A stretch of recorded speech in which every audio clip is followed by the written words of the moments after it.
Hi, my name is Bronson Coley. I'm a civil engineering major from Kearney, Missouri, graduating in May. It is my honor to induct our first alum today. Intel chairman and 1972 College of Arts and Science graduate, Andy Bryant, credits his strong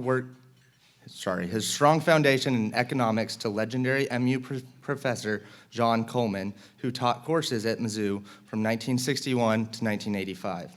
After earning a master's degree in business administration in 1976, Bryant put his talents to work in the auto industry, first in finance positions at Ford and Chrysler. He joined Intel in 1981, where he rose to chief financial officer in 1994, and chief administration officer in 2007, and finally, chairman of the board in 2012. Raised in President Harry S. Truman's hometown of Independence, Missouri, Bryant, who now resides in Portland, Oregon, is known throughout Intel for his Midwestern work ethic and disposition. Now, let's hear more about this influential leader from those who know him.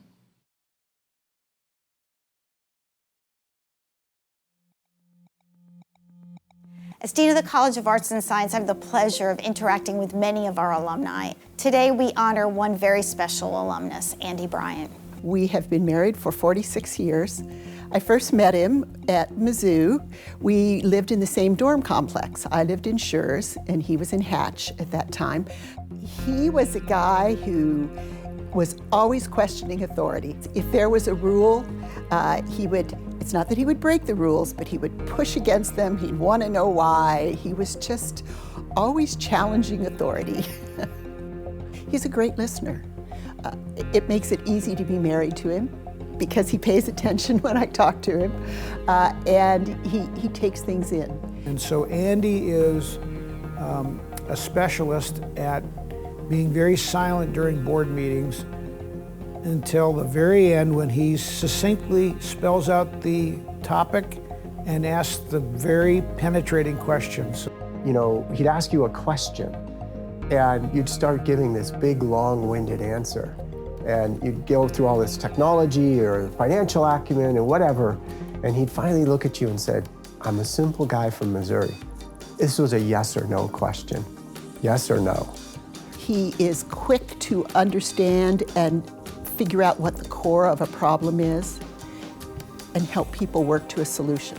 I think for me, what made Andy always really one of the greatest leaders I ever knew was he always did the right thing. Well, as I said, Andy's a spectacular friend and a good golfer. Congratulations on being elevated to the Mizzou Hall of Fame. It's obviously well-deserved, and I know the Tigers will all be looking at you for leadership in the future. Andy, I just wanted to take this moment to say thank you.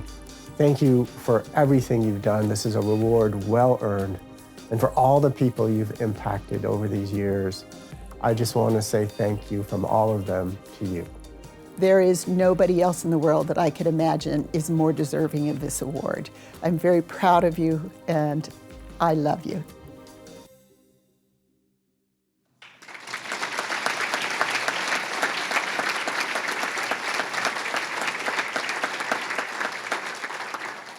On behalf of the University of Missouri, it is my honor to induct Andy Bryant into the Mizzou Hall of Fame.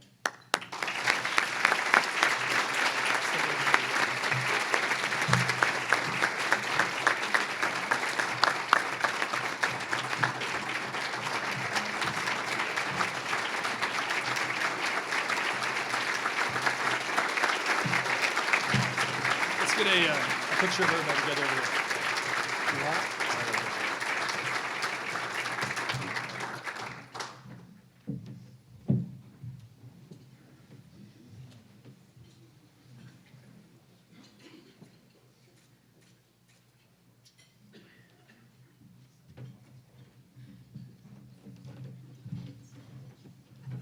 Thank you. They told me to keep it short, so I will. First of all, thank you for the award. This is actually quite an honor. I don't think anybody lives up to that video, by the way. That was pretty nice. Again, thank you. I was asked by a reporter the other day, do you ever get grief from your family because you got your graduate degree from Kansas? And I said, well, my wife graduated from Missouri, both my brothers, My brother-in-law played football here. So you could say there's been spirited debate over the years. I did, I thought I had this creative speech, and I talked to some of these guys this morning, and they said, oh yeah, that's what that guy said. Oh yeah, that's what. But you know, to me, growing up in Missouri provided tremendous values. And it's, I should probably say the Midwest. But it's incredible how you learn the importance of doing the right thing the right way, which is one of the things Bryant said there. And I think I have carried that through my career. I asked them, well, what should I talk about? They said, well, most people talk about the good old days at Mizzou. And I was here in the late 60s and the early 70s. And in the late 60s and early 70s was a pretty turbulent time.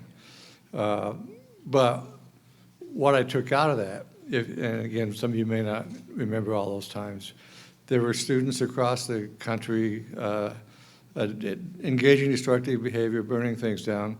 That didn't happen here.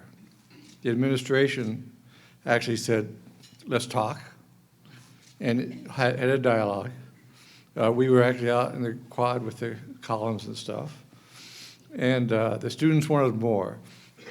We're going to occupy the chancellor's office. He said, sure.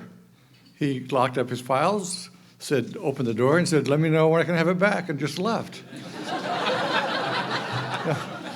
You know, that could have been the point where if he had said, over my dead body, destructive behavior would take place. So I learned from here, you take away common sense, you take away resolving issues, discussion, tremendously valuable. And then the last piece I got from Missouri, quite frankly, was my degree in economics.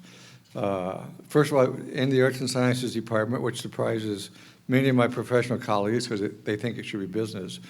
But in economics and arts and sciences, first you get a good general education.